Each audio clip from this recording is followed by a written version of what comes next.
బైబిల్లో 4 అంశాలు ఉన్నాయి: సృష్టి, పతనం, విమోచన, నూతన సృష్టి. ఆ 4 కోణాల్లో ఒక సమస్యని మనం చూడాలి. అది లేకపోతే will get the lopsided understanding of the Bible.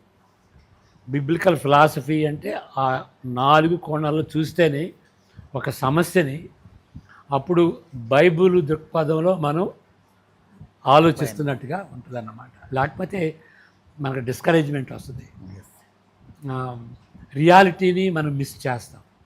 Okay, కాబట్టి కానీ వీటంతటికీ అన్వయించుకునేటువంటిది అనేక రీతులుగా అన్వయించుకుంటాం. కానీ బైబిల్ రాసినటువంటి వ్యక్తులు, హ్యూమన్ ఆథర్స్, వాళ్ళు ఒకే అర్థంతో రాస్తారు. ఒకవేళ ద్వంద్వార్థం ఉండినా కానీ వాళ్ళు ద్వంద్వార్థంతో చెప్పారా? డబుల్ ఫుల్ఫిల్మెంట్ ఉన్నా కానీ వాళ్ళ దృష్టిలో డబుల్ ఫుల్ఫిల్మెంట్ ఉన్నదా? ఓకే, కొన్నిసార్లు మనిషి గ్రంథకర్త తలంచినటువంటి కూడాను ఆయన మాటల్లో చెబుతాడు.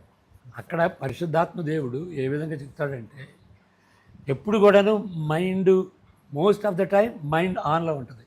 ఆయన మనపూర్వకంగా రాయాలని రాస్తాడు. కానీ కొన్నిసార్లు ఆయన అనుకోకుండా రాస్తాడు. బైబిల్లో కూడా ఉంది.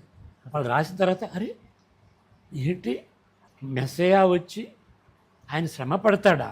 ఇది భలేగా ఉన్నదే, నేను అట్లా అర్థం చేసుకోలేదు. మెస్సయా అంటే విజయుడిగా వస్తాడు, శ్రమ పడతాడా అని రీసెర్చ్ చేశారు.